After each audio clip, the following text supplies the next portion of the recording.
तो जो आपकी एग्ज़ाम की जो फ़ीस है, अगर बाई चांस अगर आप अपना एग्ज़ाम क्लियर कर लेते हैं नॉर्थ सेट, तो जो आपकी एग्ज़ाम की फ़ीस है वो आपकी रिफ़ंड नहीं होती है। वहीं अगर आप ओईटी एग्ज़ाम अपना क्लियर कर लेते हैं तो जो आपकी ओईटी के एग्ज़ाम की जो फ़ीस है वो रिफ़ंडेबल है, वो जितना। उसके बाद हम लोग बात करते हैं सीट्स की, क्योंकि वैकेंसीज़ कितनी हैं। तो जो नॉर्थ सेट है उसके अंदर एक सेट क्राइटेरिया होता है कि इतनी वैकेंसी सरकार हमेशा निकालेगी, और ये डिपेंड करता है कि कितनी वैकेंसीज़ की ज़रूरत है सरकार को। सबसे मेन जो पॉइंट आता है कि नॉर्थ सेट के अंदर जो रेशियो है मेल फीमेल का, तो वहाँ पे जो फीमेल जो नर्सिस हैं उनको ज़्यादा प्रेफरेंस दी जाती है, पर यूके के अंदर ऐसा नहीं है। अगर जैसे मैंने आपको बताया, एग्ज़ाम क्लियर करने का एक सेट क्राइटेरिया है। अगर चाहे आप फिर मेल नर्सिस हो या फिर फीमेल नर्सिस हो, अगर यहाँ पे एन नंबर ऑफ़ वैकेंसीज़ है, इसका मतलब काफ़ी ज़्यादा वैकेंसीज़ हैं। इसके अंदर ऐसा नहीं है कि आपको 1100 सीट मिलेंगी, 1200 सीटें मिलेंगी। यहाँ पे बहुत सारी सीटें हैं, जितने लोग एग्ज़ाम क्लियर करते हैं उन लोगों का यहाँ पे आराम से सिलेक्शन हो जाता है। काफ़ी सारे हॉस्पिटल हैं। और उसके बाद हम लोग बात करते हैं सैलरी के बारे में। जो आपकी सैलरी होगी अगर आप नॉर्थ सेट क्लियर करते हैं, उसके बाद हम लोग बात करते हैं लेवल की, कि कौन सा आपको ज़्यादा हार्ड पड़ेगा और कौन सा ईजी पड़ेगा। तो मेरे हिसाब से जो यूके आना है।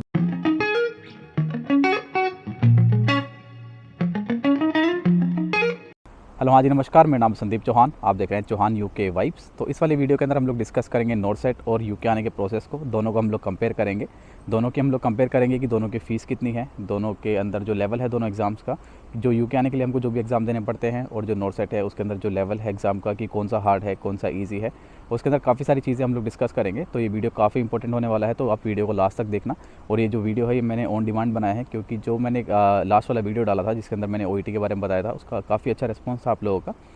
इन दोनों को मैं कंपेयर करके किसी एक को नीचे गिराने की कोशिश नहीं कर रहा हूँ। मैं आप लोगों के सामने जो भी नर्सिस हैं इंडिया के अंदर है या अदर कंट्रीज़ के अंदर भी जो भी नर्सिस हैं, उन लोगों के सामने एक वाइड रेंज रखना चाहता हूँ, ताकि आप लोगों को ये पता चले कि जो नर्सिंग है उसके अंदर कितनी सारी अपॉर्चुनिटीज़ हैं और कितनी अच्छी अच्छी अपॉर्चुनिटीज़ हैं। अगर जैसे कि आप सभी को पता है कि अगर आप इंडिया के अंदर नॉर्थ सेट के एग्ज़ाम की प्रिपरेशन करते हैं, और जिन बच्चों का नॉर्थ सेट क्लियर नहीं होता है वो नेक्स्ट ईयर नॉर्थ सेट देते हैं, और ऐसे करते करते उनकी एज निकल जाती है। जब उनकी एज निकल जाती है तो उनके पास कोई और ऑप्शन होता नहीं है, और वो लोग फाइनली जाके या तो प्राइवेट हॉस्पिटल्स ज्वाइन कर लेते हैं, या फिर जो नर्सिंग है उसके अंदर कुछ और ऑप्शन ज्वाइन कर लेते हैं। पर उससे काफ़ी ज़्यादा अच्छे ऑप्शंस हैं। तो इस वीडियो के थ्रू मैं वो सारे ऑप्शंस आपके सामने रखना चाहता हूँ, और उम्मीद करता हूँ कि जितने भी ऑप्शंस हैं ये आपके करियर के लिए काफ़ी अच्छा रहेगा आपके लिए, क्योंकि जो नर्सिंग है वो काफ़ी अच्छा करियर है, और ज़्यादातर लोगों को इन ऑप्शंस के बारे में नहीं पता है। तो उन्हीं में से एक ऑप्शन है कि आप यूके के अंदर आके एज ए रजिस्टर्ड नर्स काम कर सकते हैं।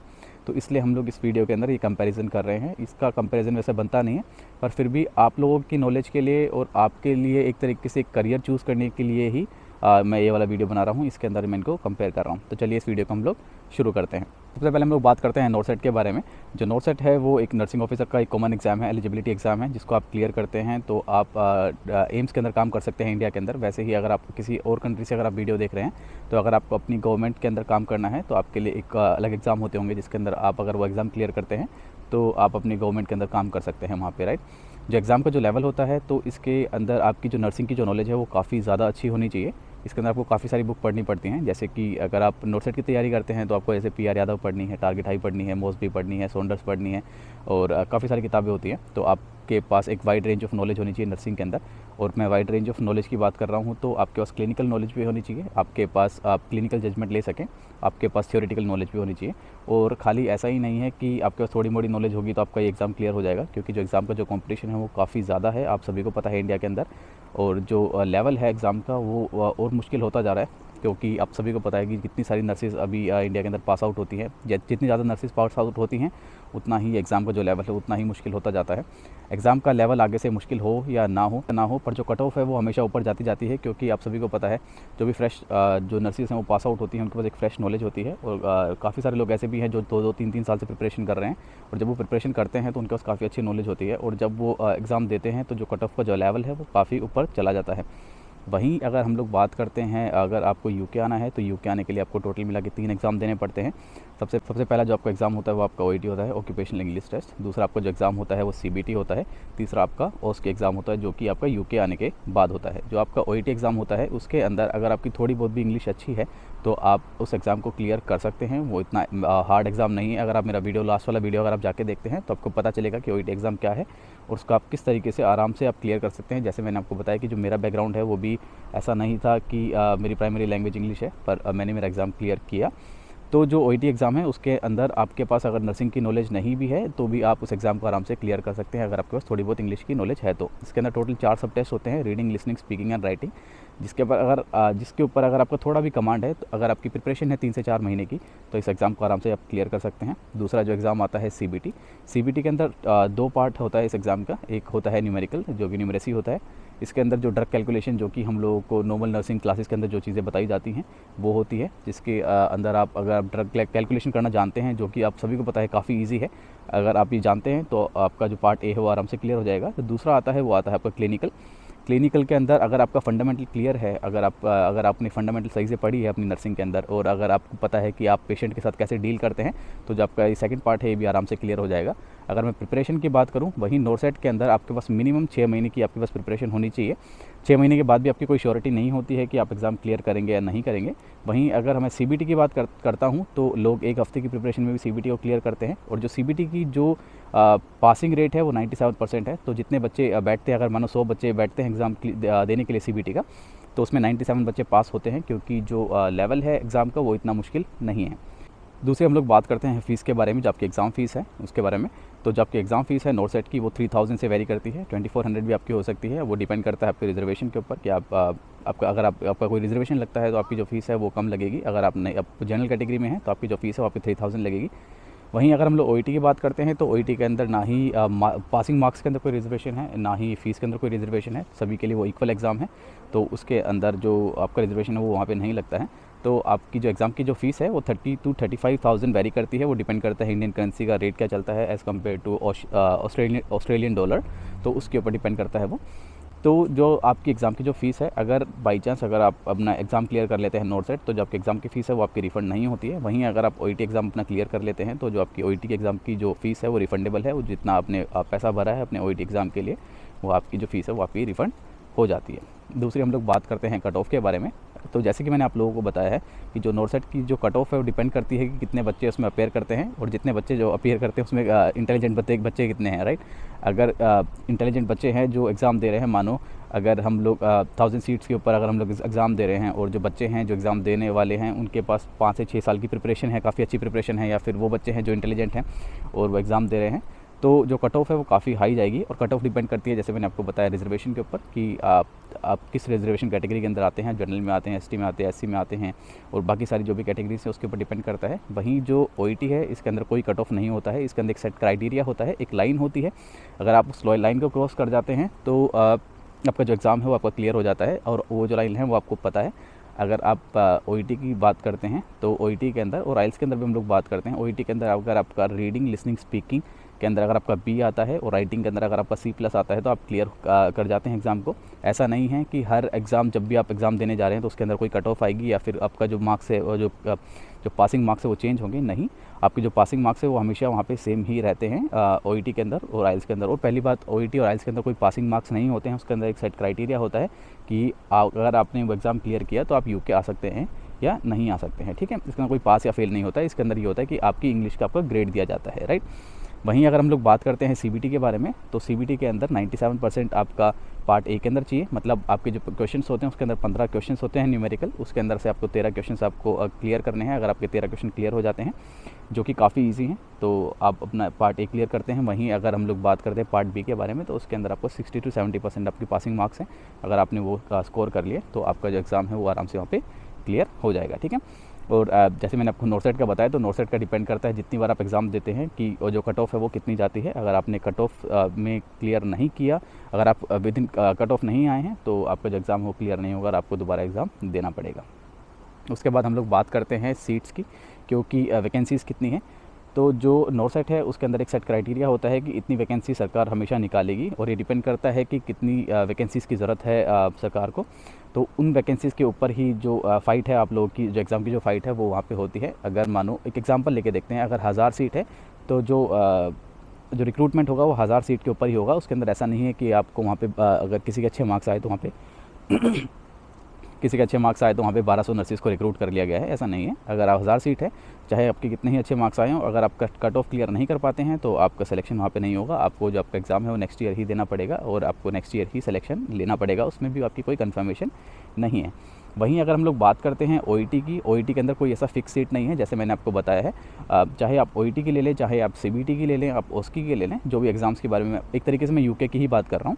तो इसके अंदर कोई ऐसा सीन नहीं है कि आपके पास कोई फ़िक्स सीट है। आपको अपना एग्ज़ाम क्लियर करना है। जैसे आप अपना एग्ज़ाम क्लियर करते हैं उसके बाद आपको अपना सीबीटी एग्ज़ाम क्लियर करना है। उसका एक सेट क्राइटेरिया है कि अगर आप रीडिंग, लिसनिंग, स्पीकिंग के अंदर बी लेके आए और जो सबकी जो राइटिंग है उसके अंदर C+ लेके आए तो आपका एग्ज़ाम वहाँ पे क्लियर हो जाएगा। जैसे ही आप अपना एग्ज़ाम क्लियर करते हैं आपको अपना सीबीटी देना पड़ेगा। और फिर यहाँ पे एन नंबर ऑफ़ वैकेंसीज़ है, इसका मतलब काफ़ी ज़्यादा वैकेंसीज़ हैं। इसके अंदर ऐसा नहीं है कि आपको 1100 सीट मिलेंगी, 1200 सीटें मिलेंगी। यहाँ पे बहुत सारी सीटें हैं। जितने लोग एग्ज़ाम क्लियर करते हैं उन लोगों का यहाँ पे आराम से सिलेक्शन हो जाता है। काफ़ी सारे हॉस्पिटल हैं और ठीक है, तो इसके अंदर कोई सेट क्राइटेरिया नहीं है कि इतनी ही वैकेंसीज़ हैं। आप अपना एग्ज़ाम क्लियर करें और आपका सिलेक्शन यहाँ पे 100% आपका हो जाएगा। ठीक है, दूसरी चीज़ हम लोग बात करते हैं कि आप कितनी बार एग्ज़ाम दे सकते हैं। जैसे आप सभी को पता है कि जो नॉर्सेट का जो एग्ज़ाम होता है आपका, वो साल में एक बार होता है। वैसे ही OET डिपेंड करता है आपके पास कितने रुपए हैं, आप कितनी बार भी अपना OET दे सकते हैं। आप 1 बार दें, 2 बार दें, 3 बार दें, 4 बार दें, 5 बार दें, वो आपके ऊपर डिपेंड करता है कि आप OET कितनी बार देंगे। और जब अपना OET आपका क्लियर हो जाता है फिर आप अपना जो प्रोसेस है वो फर्दर स्टार्ट कर सकते हैं। और जैसे मैंने आपको बताया कि काफ़ी सारी वीडियो में बोलता हूँ कि जो OET है वो फर्स्ट स्टेप है और हार्ड स्टेप है। जैसे ही आपका OET क्लियर होता है, आपका जो फर्स्ट स्टेप क्लियर होता है, उसके बाद जो बाकी स्टेप्स हैं वो काफ़ी ईजी हैं और आपके लिए काफ़ी ईजी होगा बाकी एग्ज़ाम्स को क्लियर करना और यहाँ पे UK पे आके काम करना। उसके बाद हम लोग बात करते हैं सैलरी के बारे में। जो आपकी सैलरी होगी अगर आप नॉर्सेट क्लियर करते हैं तो एग्जैक्ट फिगर मैं आपको बता नहीं सकता हूँ। अगर हम लोग एग्जांपल लेके देखें, अगर आपकी 80,000 इंडियन करेंसी के हिसाब से सैलरी यहाँ पे होगी अगर आप अपना नॉर्सेट एग्ज़ाम क्लियर करते हैं उसके बाद। और अगर आप अपना जो UK के जो भी एग्ज़ाम्स अगर आप वो क्लियर करते हैं तो आपकी नॉर्मल 180 आपकी सैलरी होगी। इंडियन करेंसी में हम लोग बात करते हैं तो 1,70,000 से लेके 1,80,000 के बीच में वेरी करेगी। वहीं अगर हम लोग नॉर्सेट अगर क्लियर करते हैं तो आपके पास ये ऑप्शन नहीं होते कि आप एक्स्ट्रा काम करके आप अपना एक्स्ट्रा पैसा कमा सकते हो। पर वहीं अगर हम लोग UK की बात करते हैं, अगर आप यहाँ पे UK में आते हैं, अगर आपने एक एक्स्ट्रा शिफ्ट करी तो डिपेंड करता है आप किस डे शिफ्ट कर रहे हैं, तो आपकी 20,000 पर शिफ्ट के हिसाब से 20,000 से 30,000 के बीच में वेरी करता है कि आपको एक शिफ्ट के कितने रुपए एक्स्ट्रा मिलेंगे। तो यहाँ पे जो मेन खेल होता है वो एक्स्ट्रा शिफ्ट्स का ही होता है और एक्स्ट्रा पैसों का ही होता है। पर अपने वहाँ पे अगर आपने एग्ज़ाम क्लियर किया तो जो आपकी जो सैलरी आनी है वो ही आएगी और आगे जो आपके इंक्रीमेंट लगने हैं वही लगेंगे। उसके अंदर आपको कुछ एक्स्ट्रा पैसा आप वहाँ पे नहीं कमा सकते हैं। दूसरी चीज़, अगर आप नॉर्सेट एग्ज़ाम क्लियर करते हैं तो आपको गवर्नमेंट के लिए ही काम करना पड़ेगा। आप अदर देन गवर्नमेंट आप बाहर प्राइवेट सेक्टर में काम नहीं कर सकते, ना आप किसी कोचिंग सेंटर के अंदर पढ़ा सकते हैं, ना आप अपना कोई बिज़नेस कर सकते हैं। वो आपके कुछ कॉन्ट्रैक्ट्स वहाँ पे होते हैं, पर यहाँ पे ऐसा नहीं है। अगर आप काम करते हैं UK गवर्नमेंट के अंदर, अगर आपने NHS में काम किया है तो आपका एक सेट पीरियड होता है जिसके अंदर अगर आपको आप यहाँ पे आने के बाद अगर आपको PR मिल जाती है तो आप खुद का काम भी कर सकते हैं। आपको जो चीज़ें करनी है आप कर सकते हैं, चाहे आप एजेंसी ज्वाइन करें, आप कुछ भी करें, और साथ में आप अपना जो NHS का है वो कर सकते हैं। दूसरी बात करते हैं हम लोग की जो नॉर्सेट है वो इंडियन गवर्नमेंट एग्ज़ाम है। वहीं जो मैंने आपको एग्ज़ाम्स बताए हैं UK के, आपकी जो OET, CBT और OSCE है वो आपका यहाँ पे इंग्लैंड गवर्नमेंट का एग्ज़ाम है। इंग्लैंड का नहीं, UK गवर्नमेंट एग्ज़ाम है जिसके अंदर छोटी छोटी कंट्रीज़ आती हैं, जैसे इंग्लैंड आता है, आपका स्कॉटलैंड आता है, वेल्स आता है, ये सारी चीज़ें। ठीक है, उसके बाद हम लोग बात करते हैं लेवल की कि कौन सा आपको ज़्यादा हार्ड पड़ेगा और कौन सा ईजी पड़ेगा। तो मेरे हिसाब से जो UK आना है वो ईजी पड़ेगा, क्योंकि लोगों को अवेयरनेस नहीं है यहाँ पे आने की। जो आपका नॉर्सेट का जो एग्ज़ाम है, अगर आप 6 महीने की प्रिपरेशन करते हैं और अगर आपके पास पूरी सही तरीके से प्रिपरेशन नहीं है और कंपटीशन आपका हार्ड है तो आपका जो एग्ज़ाम है वो आपको काफ़ी मुश्किल हुआ क्रैक करने के लिए। पर वहीं अगर हम लोग UK की बात करते हैं तो UK के अंदर आपको पता है एक सेट क्राइटेरिया है। अगर आपने इतना स्कोर किया है अपनी reading, listening, speaking and writing के अंदर तो आपका पास होगा। आपको इस चीज़ से मतलब नहीं होता है कि कितने लोग एग्ज़ाम दे रहे हैं, क्या कट ऑफ जाएगी, कितनी कट ऑफ जाएगी। आपके सामने आपका स्कोर है और आपको पता है कि मुझे इतना स्कोर करना है। अगर मैंने इतना स्कोर कर लिया तो मेरा जो एग्ज़ाम है वो क्लियर होगा। वहीं जो क्वेश्चंस आते हैं नॉर्सेट के अंदर वो कहीं से भी आ सकते हैं नर्सिंग के अंदर, और जो लेवल है वो काफ़ी ज़्यादा टफ होता है। वहीं अगर हम लोग यहाँ की बात करते हैं, जो आपकी OET की अगर हम लोग बात कर लेते हैं तो OET के अंदर आपको पता है कि रीडिंग आएगी। रीडिंग के अंदर आपके ये क्वेश्चंस रहते हैं और इस तरीके की रीडिंग होती है। तो आपके पास ऐसा नहीं है कि आपको एग्ज़ाम देने से पहले आपको मेरे नोट्स रिवाइज़ करने हैं, मेरे वाले क्वेश्चंस रह गए, मेरे को ये वाले क्वेश्चन याद नहीं किए, मैंने ये वाला सब्जेक्ट नहीं पढ़ा, मैंने या फिर ये वाला पार्ट नहीं पढ़ा, मैंने ये वाली किताब नहीं पढ़ी। इसमें ऐसा नहीं है। इसके अंदर अगर आप रीडिंग से थरो हैं तो आपका जो रीडिंग का मॉड्यूल है वो क्लियर हो जाएगा। अगर आपको पता है कि राइटिंग में आपको लेटर्स कैसे लिखने हैं तो आपका राइटिंग क्लियर हो जाएगा। लिसनिंग अगर आपने अटेंड की हुई है, 3 महीने प्रैक्टिस की हुई है, आपकी लिसनिंग क्लियर हो जाएगी। स्पीकिंग के अंदर आपको सारी चीज़ें सामने दी हुई होती हैं, आपको खाली अपने वर्ड्स के अंदर वो चीज़ें बोलनी होती हैं, तो आपका स्पीकिंग है वो आराम से क्लियर हो जाएगा। तो जो लेवल है एग्ज़ाम का, तो मेरे हिसाब से जो OET का एग्ज़ाम का जो लेवल है, CBT का जो लेवल है और जो OSCE का जो लेवल है वो कहीं भी स्टैंड नहीं करता है नॉर्थ के सामने। मुझे पता है क्योंकि मैंने प्रिपरेशन करी है, मैंने एग्ज़ाम्स दिए हैं, नॉर्थ के एग्ज़ाम भी दिए हैं मैंने, DSSB के एग्ज़ाम भी दिए हैं मैंने, जो भी इंडियन गवर्नमेंट के जो एग्ज़ाम है वो मैंने दिए हैं। तो जो लेवल है वो कहीं स्टैंड नहीं करता है, UK आने का जो पूरा प्रोसेस है वो कहीं स्टैंड नहीं करता है नॉर्थ के सामने। तो और जो लोग प्रिपरेशन कर रहे हैं उनको ये पता होगा। और मैंने जैसे आपको बताया, जो मेरा मेन रीज़न है वीडियो बनाने का वो यही है कि मैं आप लोगों के सामने एक अवेयरनेस फैला सकूं, आप लोगों के सामने कुछ करियर ऑप्शंस रख सकूं, ताकि आप लोग को ये पता चले कि खाली अगर आपका नॉर्थ एग्ज़ाम क्लियर नहीं होता है या फिर आपका कोई इंडियन गवर्नमेंट एग्ज़ाम क्लियर नहीं होता है तो आपकी जो नर्सिंग करियर है वो वहाँ पे ख़त्म नहीं होता है। आपके पास काफ़ी अच्छे ऑप्शंस हैं जिसको आप ऑप्ट करके आप अपनी नर्सिंग करियर के अंदर काफ़ी अच्छा कर सकते हैं, काफ़ी अच्छा पैसा कमा सकते हैं। आपकी और आपकी जो घर वालों की जो लाइफ है उसको आप अच्छे से सुधार सकते हैं, राइट। तो मैंने ज़्यादातर जो भी चीज़ें जो मैं कंपेयर कर सकता था नॉर्थ के बारे में, UK आने के प्रोसेस के बारे में, वो मैंने कंपेयर कर ली। दूसरी चीज़, बस एक चीज़ मैंने कंपेयर नहीं करी, वो है प्रोसेस की बात। तो अगर आप UK के एग्ज़ाम्स क्लियर करते हैं तो मिनिमम आपको 6 महीने यहाँ पे लग जाते हैं UK आने में। जो आपका पूरा प्रोसेस है ये दिखने में लेंथी है और दिखने में थोड़ा कॉम्प्लिकेटेड है, पर जब आप स्टार्ट करते हैं तो ये काफ़ी ईजी है। अगर आप UK आने का जो प्रोसेस है वो स्टार्ट करते हैं और तो वो बहुत ज़्यादा इजी है। इसके अंदर जो भी मैंने आपको बताया, पहले आपको OET देना है, फिर CBT देना है, फिर आपको OSCE देना है। और जो मेरे वीडियोस फॉलो करते हैं उन सभी को पता है कि जो UK आने का जो प्रोसेस है, शायद पहले आप लोगों को टफ़ लगता होगा। जो मेरी वीडियोस देखते हैं उन सभी को पता है कि अब UK आने का जो प्रोसेस है वो बिल्कुल भी टफ़ नहीं है और आप आराम से यहाँ पे आके काम कर सकते हैं। तो जो आपका जो प्रोसेस का जो टाइमिंग है वो मिनिमम आपके 6 मंथ लगेंगे। आजकल तो ऐसा है कि लोग 3-3, 4-4 महीने में भी, 2 महीने में भी यहाँ पे लोग आ जाते हैं अपना एग्ज़ाम क्लियर करने के बाद, अगर आपके जो डॉक्यूमेंटेशन है वो पूरे रेडी हैं तो, ठीक है। वहीं अगर आप नॉर्थ की बात करते हैं तो जो पहले नॉर्थ का एग्ज़ाम निकलता है, फिर आपको नॉर्थ का एग्ज़ाम देना पड़ता है, फिर आपको रिज़ल्ट का वेट करना पड़ता है, कट ऑफ का, ज्वाइनिंग का। तो मिनिमम 6 मंथ्स आपकी नॉर्थ की भी ज्वाइनिंग में लग जाते हैं। सेम ड्यूरेशन एक तरीके से मानता हूँ तो सेम ड्यूरेशन ही है दोनों एग्ज़ाम को ज्वाइन करने का, दोनों एग्ज़ाम क्लियर करने के बाद ज्वाइनिंग तक जो ड्यूरेशन है वो सेम ही है। दूसरा हम लोग बात करते हैं एलिजिबिलिटी क्राइटेरिया के बारे में। अगर आप UK के अंदर एज ए रजिस्टर्ड नर्स काम करना चाहते हैं तो आपके पास GNM या फिर BSc होनी चाहिए। नर्सिंग के अंदर या तो आपके पास डिप्लोमा होना चाहिए या फिर डिग्री होनी चाहिए। जो डिप्लोमा है वो खाली आपका GNM चलेगा, जनरल एंड मिडवाइफरी नर्सिंग।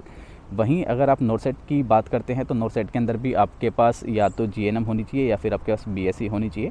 दोनों के अंदर एक्सपीरियंस मैंडेटरी नहीं है। अगर आपके पास एक्सपीरियंस नहीं है तो भी आप अपना एग्ज़ाम दे सकते हैं नॉर्थ का। तो अगर आपके पास एक्सपीरियंस नहीं है तो आप UK का भी आप एग्ज़ाम दे सकते हैं। तो दोनों एग्ज़ाम्स के अंदर जो एक्सपीरियंस है वो मैंडेटरी नहीं है। दूसरी बात करते हैं कि सबसे मेन जो पॉइंट आता है कि नॉर्थ के अंदर जो रेशियो है मेल फीमेल का, तो वहाँ पे जो फीमेल जो नर्सिस हैं उनको ज़्यादा प्रेफरेंस दी जाती है, पर UK के अंदर ऐसा नहीं है। अगर जैसे मैंने आपको बताया एग्ज़ाम क्लियर करने का एक सेट क्राइटेरिया है। अगर चाहे आप फिर मेल नर्सिस हो या फिर फीमेल नर्सिस हो, अगर आपने जो सेट क्राइटेरिया है अगर आपने वो पूरा किया है तो आपका यहाँ पे आराम से सिलेक्शन हो जाएगा। और वहाँ पे थोड़ा जेंडर्स को लेके अपने नॉर्थ के अंदर ऐसा है कि मेल और फीमेल को प्रेफरेंस, फीमेल्स को ज़्यादा प्रेफरेंस दी जाती है एज़ कम्पेयर टू मेल्स। तो जो चीज़ें मुझे लगती थी, जो पॉइंट मुझे लगते थे, मैंने इस वाली वीडियो में कवर किए हैं और उम्मीद करता हूँ आपको भी वो सारे पॉइंट समझ में आए होंगे जो मैंने आपको यहाँ पे समझाए हैं और आपको ये जो वीडियो है इन्फॉर्मेटिव लगी होगी। तो मिलते हैं अपनी नेक्स्ट वाली वीडियो के अंदर। थैंक यू सो मच, आपने हमें इतना टाइम दिया, धन्यवाद।